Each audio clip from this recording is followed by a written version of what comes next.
Petit message important, juste avant que la vidéo commence. Aujourd'hui, voilà le temps de merde qu'il fait. Nous sommes à Akiba, hein, le quartier des gamers à Tokyo. Mais il fait un vrai temps de merde. C'était pas du tout prévu. Je devais shooter la voiture en extérieur. Je devais faire plein de trucs, plein de prises de vue. Bref, voilà. Donc, ne nous en voulez pas. On a fait la vidéo comme on a pu. On s'est déplacés sous la pluie tous les deux. J'espère que la vidéo vous plaira. N'oubliez pas de lâcher un petit like sur la vidéo. N'oubliez pas de me follow sur Insta. Follow le poteau Stan, ça s'affiche juste en dessous aussi sur Insta. Parce qu'il a fait le déplacement quand même de Saitama. C'est loin, c'est vraiment loin. Voilà, bonne vidéo à vous. Les petits potes, nouvelle journée, nouvelle vidéo. Et dans cet épisode, Salut. Je suis avec Mr Stan. Bonjour, c'est moi. Bon, alors bien évidemment, vous vous doutez bien qu'il est revenu avec sa voiture qui est terminée quasiment. Ouais, elle est terminée. Elle est terminée, il va rester 2-3 conneries à réparer, c'est ça? À réparer et changer le toit. Mais c'est des trucs, ça changera pas vraiment le look final, donc c'est... Ok. Elle est terminée, je pense. Ok, bon bah écoutez les petits peu, ce qu'on va faire c'est qu'on va faire une vidéo, on va faire le tour de la voiture, il va nous expliquer tout ce qui a été fait depuis la dernière fois qui était en juillet 2022, si je me trompe pas, qu'on avait fait la vidéo quand ton frère était venu. Voilà. Et puis bah c'est parti.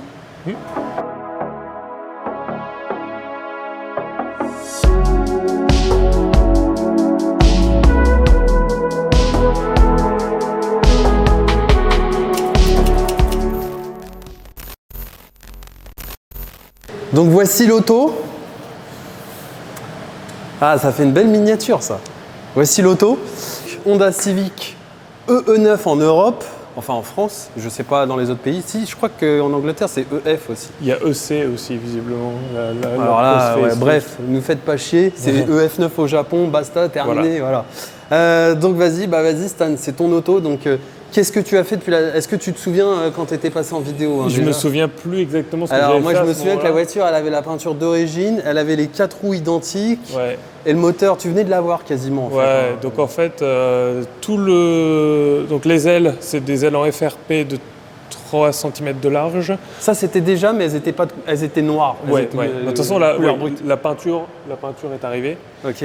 Donc c'est une livrée en... C'est un wrap, je sais pas comment on dit. Oui, c'est un wrap, une livrée, ouais. Donc tu as fait une livrée de course type années 90, quoi, fin 80, début 80. Inspiré de la CRZ d'Aslan, qui est de les mêmes couleurs, et de la FK8 Thunder Hill, qui a ce nouveau design spoon un peu digital. Ok. Excuse-moi, répète, c'est laquelle qui a le nouveau design un peu comme ça? FK8 la de FK8, Thunder Hill, avec laquelle ils ont run aux États-Unis. Ok, sauf que chez Spoon, on est d'accord, c'est bleu et jaune. Ouais. Donc toi, t'as tapé le délire. J'aime pas le bleu. Pourquoi t'aimes pas le bleu? Je sais pas, j'aime pas le bleu sur une voiture. Je trouvais que le rouge. Non, mais ça le fait aussi en rouge. C'était trop bien en fait. Et t'as fait un rouge un peu chrome, non? On dirait. C'est Candy Red. Fais voir, attends. Ouais, non, ça tue. Et je voulais que l'arrière soit jaune parce que je trouve que l'arrière jaune rend bien avec les feux rouges et le bandeau rouge au milieu en fait. Ouais, là par contre, t'as repris le jaune Spoon en fait. Ouais. Donc c'est toi qui as peint sur les pneus le Idlers? Ouais. Non, ça le fait ça, j'aime bien. C'est pas mal aussi. Non mais franchement, dans la livrée, là par contre, au niveau de la livrée, ça tue de ouf. Y a rien à dire. Les stickers sont réfléchissants aussi. Ah donc là, s'il y a un mec qui te percute la nuit avec les pleins phares, j'espère qu'il le verra avant de percuter du coup. C'est très con, je suis complètement abruti, je sais, mais j'adore. J'adore de ouf. Et alors oui, après, vous inquiétez pas, il y a eu énormément de modifications parce que ça tue de ouf. Là, on peut pas faire plus années 80, 90 que ça. Quoi. Mais c'est quand même des LED. Ça éclaire cool. bien. Hein. Ah, c'est des LED? C'est des LED. C'est des LED jaunes, c'est pas des ampoules à l'ancienne. C'est pour ça que ça éclaire bien. Ouais. Parce que moi, je me souviens que j'avais mis des feux jaunes sur ma Civic, parce que j'en ai eu plusieurs, des Civic. Des gros bulbes jaunes là, en ampoule en verre. Ça éclairait que dalle, mais c'était l'horreur. Non, ceux-là, ils marchent bien. Donc voilà, donc en fait, le truc qui a vraiment changé depuis qu'on s'est vu la dernière fois, bon déjà, il y a la livrée. Là, qu'est-ce qu'il te reste à faire sur l'extérieur encore? Le toit en carbone. Donc là, le toit qu'on voit noir... Il est d'origine noire. Il est juste pas wrappé. Enfin, c'est vert Barcelone, il me semble, la couleur d'origine. Et du coup, là, il va passer en carbone. Oui, il est chez moi, le toit. Ah, tu l'as déjà? Oui, mais en fait, je voulais acheter les pièces avant qu'elles ne soient plus disponibles, parce que c'est des vieilles voitures.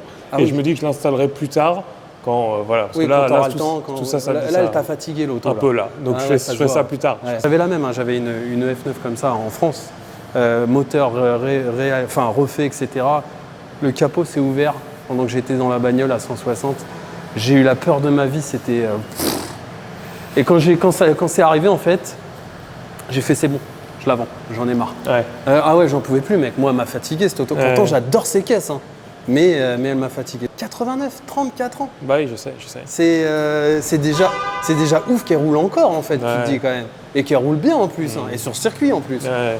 Donc, et là, du coup, donc les touches extérieures que tu vas faire, le toit et le toit sera carbone brut ou tu vas le wrapper? Non, il sera carbone brut. Ah, ça tue. Comme ça, le haut sera noir comme ça avec le hatch noir derrière. Bah oui, sinon ça n'a pas lieu d'être d'avoir un toit en carbone si on voit pas le carbone. De toute façon, la différence de poids n'est pas significative en fait. C'est juste c'est plus esthétique. Bah, bien sûr. Et du coup, pare-choc et capot sont tout en FRP. Ok. Même le pare-choc en fait. Le capot n'était pas en FRP quand je t'ai vu, il me semble. Non, tout est normal à l'époque. Non, il n'y avait que les ailes. J'avais déjà fait les ailes. Tu venais de les recevoir. Bah, le pare-choc et le capot sont anciens en FRP. Ok. J'ai pas fait carbone parce que je savais que je ferais la livrée de toute façon. Alors, est-ce que je peux te demander, oui. Si c'est à ta guise, hein, comme on dit, t'en as eu pour combien? D'esthétique, je parle juste d'esthétique. J'en ai aucune idée. La livrée? La livrée, c'était 460 000 yens. 460 000 yens, ça représente combien? Genre 4 000 €, un truc comme ça? Un truc comme ça. Ça coûte. Ouais, les gens, ça faut que vous le sachiez. Au Japon, les livrées, le wrapping, le covering, enfin. La peinture aussi d'ailleurs. Appelez ça comme vous voulez. Ouais, mais les livrées, moi, quand je suis arrivé ici il y a 10 ans, t'avais, 150 000, 200 000 yens, t'avais une livrée. Maintenant, c'est entre 400 et 500 000 yens et tu m'as dit que tu as choisi la moins chère. C'était la moins chère, parce que la plus chère, c'était genre 800 000. Mais on m'a dit que pour une peinture, si je la faisais peindre, ce serait pareil. 7 000 € mec, pour du stickage. Bah, et c'est oui, je te dis que pour la peinture, ce sera le même prix. Ouais, mais maintenant, tout est cher. Une peinture est chère, certes, mais tu as un truc qui reste. Je veux dire, c'est pas comme parce que là, une livrée avec. Oui, mais là, ça se répare au moins. Tu sais, t'as un bout qui merde, tu vrai. Tu me dirais avec une peinture aussi, mais c'est un peu. C'est différent. Ça prend 3 plus secondes, de temps. Ok, donc là, bon, on va dire un. Ouais, le toit carbone, tu l'as acheté combien? Tu te souviens plus? 100 000, je crois. Ah, ça va, ça reste raisonnable. C'est quoi, 700 €? J'ai une vague idée de combien j'ai dépensé en tout pour la voiture. Ouais. Mais le reste, après, je fais pas le détail parce que je vais me tirer une balle. Ouais. De toute façon, je le dis pas, mais j'aurais pu acheter une des premières R35. Quoi. Ah oui, une Skyline, ouais. Donc, et en plus, les prix montent maintenant. Donc, tu aurais été gagnant, tu l'aurais revendu plus cher. Ouais. Vas-y, monte le moteur. Je sais qu'il est entièrement, tu n'y as quasiment pas touché. Ouais. Mais bon, c'est quand même. Si depuis la dernière fois, tu as changé le cache culbuteur. Donc le haut du moteur n'est plus, assez propre, brut, en mode dégueulasse, il est noir, il est propre. J'ai pas fait de couleur parce que je voulais justement que ça reste. Ça reste discret. Voilà. Donc on est toujours sur un B16A1. Ouais. Donc le 1,6 litre VTEC de chez Honda, voilà, qui était dans les Civic. T'as un collecteur quand même. Oui, mais il y était déjà. Ah, il était déjà. J'ai changé le pot d'échappement, qui était déjà aussi la dernière fois. Donc là, tu as une ligne, c'est quoi? Gozigen. 5 Zigen. Ouais, Gozigen. Ouais, Go, ça veut dire 5 en japonais pour les gens qui ne comprennent pas. Du coup, Gozigen, ouais, ok. Donc là, tu as juste mis une ligne, la boîte à air est d'origine. Ouais. Et qu'est-ce qui a été modifié en fait en interne? Parce que je sais qu'il y a une pièce qui t'a coûté quand même. La transmission. La transmission, donc tu as changé le volant moteur. Volant moteur. Allégé, c'est ça? Hein? Ouais, poulie allégée. Poulie allégée. Et du coup, la transmission, les freins. Bon, après, il y a pas mal de choses. Genre les freins, les calipers unparalleled. Il y a effectivement les suspensions, donc encore du BC Racing, comme l'Integra. Et la transmission à rapport court, YS1. C'est la transmission de DA6 avec un diff 1,5 WED de chez Cusco, le RS. Et voilà. Donc, et du coup, ta 5, elle est toujours. Non, là, c'est bon. Ça a été réglé, ça? Ouais. Parce que j'avais vu des vidéos sur ta chaîne où la 5, elle ramait par rapport au. J'avais une transmission 4 courte et 5e longue. Ouais, voilà. Mais du coup, sur certains circuits, c'était pas fun. Ça se ressentait grave, ouais. Donc là, j'ai 5 longs, mais c'est une transmission qui n'est pas censée être dans une F9, donc ça touche un peu. Il faut. Enfin bref, il n'y a que des merdes, quoi. Il n'y a que des merdes. la transmission, elle a pris une semaine à installer à cause de conneries, alors qu'elle était censée être un swap comme ça, quoi. Mais finalement, il n'y a rien qui est jamais un swap comme ça, quoi. Ah mais non, mec, c'est des voitures qui ont 30 ans, moi c'est ce que je dis tout le temps. Et puis en plus, de toute façon, tu as les cardans qui commencent à dire laisse-moi tranquille, tu roules en semi-slick, ah bah tu forces surtout, donc forcément, ouais. Donc voilà, là on en a fini pour l'extérieur et le moteur. Moi en tout cas, je trouve quand même, franchement, dites-moi en commentaire, la livrée elle tue, mec. La livrée elle tue. Moi je trouve qu'elle tue. Hein. Ouais. En fait, quand tu vis ici depuis longtemps, tu as ce sentiment, des expats là, qui vivent ici, dites-moi en commentaire, tu as ce sentiment que le Japon t'appartient et que quand tu vois des touristes, moi je le dis honnêtement, il y a plein de gens qui ne veulent pas le dire, mais moi je le dis honnêtement, ça te fait chier de voir des touristes, tu vois. Et là on sort de 2 ans, 3 ans de quarantaine. De quarantaine, de virus de mort, donc il n'y avait pas de touristes. Donc quand tu allais à Akihabara, des quartiers très touristiques à la base, comme ici avec des jeux vidéo partout, c'était pour toi tout seul. C'est vrai que c'était trop bien. Et là, c'est vrai que ce qui était cool, c'est que justement, il y avait personne. Maintenant, de là à leur dire, venez pas, les pauvres. Non, mais pauvres. C'est une boutade, je plaisante. Mais c'est vrai que, après, bon, on va pas rentrer dans le délire, dans le vif du sujet, mais tu as des touristes qui se comportent moins bien. Bref, on s'est compris. Bref, maintenant, la partie 2, l'intérieur. Et là, par contre, il y a eu du taf. C'est le truc qui t'a coûté le plus cher, peut-être l'intérieur, non? Je pense, en temps et en main-d'œuvre, je pense que. Vous allez voir que là, il a fait une vraie voiture de circuit, le gars. Vas-y, commence par qu'est-ce qui a pris le plus de sens. C'est que déjà, alors, d'après ce que j'avais vu dans tes vidéos, toute la rouille a été éliminée. Ouais. Et en fait, tout a été traité. Ouais. En dessous, l'intérieur, en fait, on a vidé la voiture. Et en fait, c'est un mec qui travaillait chez Spoon avant, donc en fait, il a tout fait à la Spoon. Quand je lui ai dit je veux ça, il a fait ok, mais il faut enlever la rouille d'abord. Et j'étais là, mais t'es sûr? Il a fait non, mais c'est pas une question en fait. Donc en fait, on a enlevé la rouille, on a enlevé l'undercoat, on a enlevé la rouille, on a gratté, on a machin, il a ressoudé les endroits où il y avait de la rouille, etc. Et il a tout repeint à les mêmes couleurs que les voitures de course de chez Spoon. Oui, comme si la voiture elle sortait, comme si c'était un après en fait, un après brillant. Ouais. Et là du coup, ça veut dire que si je retire le tapis, la voiture elle est nickel chrome en dessous. Elle est nickel modulo, la poussière probablement. Oui, voilà. Voilà, il y a juste de la poussière et du sable des chaussures, mais tout est comme ça, gris brillant. Et moi je trouve que dans une voiture qui fait de la piste, je trouve qu'un intérieur comme ça, arceau avec l'intérieur nickel apparent, ça tue. Et là je vois que tu as un sacré système. Donc la batterie elle a été déportée ici. Normalement la batterie elle est à l'avant sur les EF. Alors on ne peut pas ouvrir la malle arrière parce que. Parce qu'il y a de la flotte. La flotte. Parce que la flotte est chiante. Vas-y, explique-leur. Non, parce que c'est un rayon en carbone et l'étanchéité n'est pas aussi bonne. Voilà, et du coup il y a de l'eau qui reste un peu dans le haillon. Donc c'est chiant si j'ouvre. C'est pour ça que j'essaie de pas d'ouvrir quand je n'ai pas besoin, parce que si j'ouvre et qu'il y a de la flotte dedans, tu as de la flotte qui se déverse sur le. T'imagines si le carbone ça rouille? Non, mais je rigole. Ça serait la merde. C'est bon, alors moi j'arrête tout là. Mais du coup, il y a le réservoir d'essence qui est là maintenant. Qui est là, ok. Le collecteur d'essence qui est derrière le siège à côté de la batterie. Ok, donc ici. Voilà. Mais ta pompe, elle est où? Elle est là. Elle est sous la voiture et dans le collecteur. Il y a 2 pompes. Donc tu as 2 pompes. Tu as une pompe ici et une pompe sous le réservoir en fait. Ouais. Mais à l'extérieur de la voiture. Ok, d'accord. Tu le vois si tu passes en dessous. Ouais, mais j'irai pas en dessous. Non, je peux comprendre. Et du coup, mais c'est vrai que c'est ouf. Le mec, il t'a tout refait nickel l'intérieur, quoi. Ouais. Ça, c'est beau, par contre. Ce mec, il construit que des voitures de course. Donc, tu sais que quand tu lui dis fais-moi une voiture de course, il va te le faire, mais il va pas tellement te demander ton avis aussi.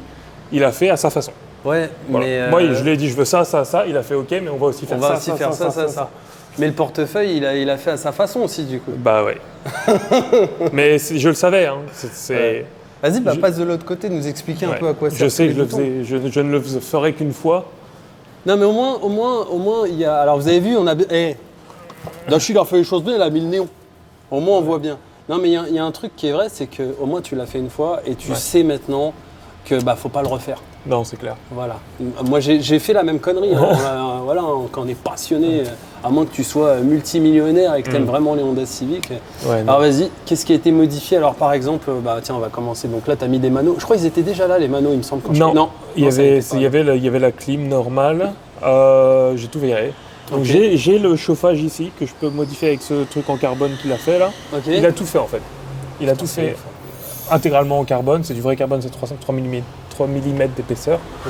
Et donc moi ce que je voulais c'était ça et ça.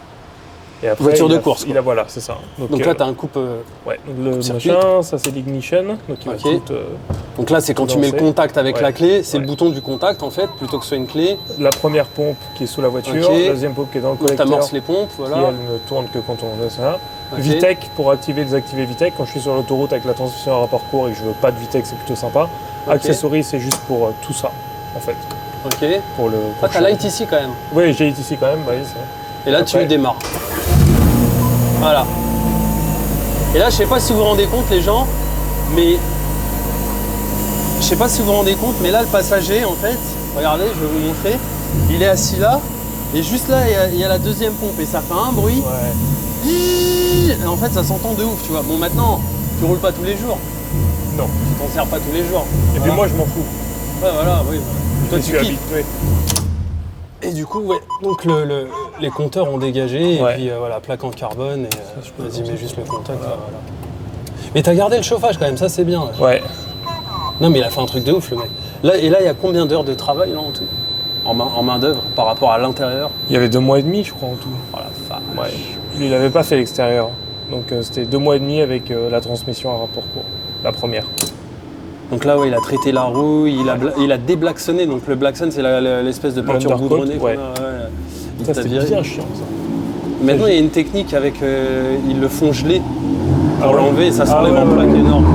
On n'avait pas ça, nous. Nous, on a frotté avec moi aussi, j'ai frotté comme un trou de balle. Ouais. Non, mais c'est ça, ouais. Faudra l'avoir sur circuit, quoi. Ouais, faudra l'avoir sur circuit. Alors là, malheureusement, aujourd'hui, il fait un temps, c'est l'horreur. Ouais. Il fait un vrai temps de merde. Du coup, avec des semi-slicks, tu vois, sous la pluie, c'est... Ça se fait, mais on va pas tenter le diable, quoi. C'est pas ouf du tout. Voilà, ça sera la conclusion. Le tour de la voiture. Ouais. La Mustang va me ramener à la gare. En fait, je vous explique, j'avais plein d'idées, on voulait faire des plans dehors. J'avais ramené la caméra 360 et tout. Mais vu le temps de merde qu'il fait, c'est capoute. Stan, ton Instagram, il s'affiche? Ouais. Hein, je pense, hein, quand même. Ouais. Ta chaîne YouTube aussi? Trop aimable. Ta chaîne YouTube? Oh là là. Et ouais, regardez les feux jaunes. Ils éclairent bien quand même. Ouais. Franchement. Moi, ça éclairait pas comme ça hein, dans ma EG. Il y a des réparations à faire. Ah ouais, il y a de l'orage. Ah ouais. Ah ouais. Ah ouais. On a bien fait de pas essayer de prendre des photos dehors. Ah ouais, mais grave. Mais là, c'est l'horreur. Bon, bah, moi, je vais retourner à la gare. Ouais.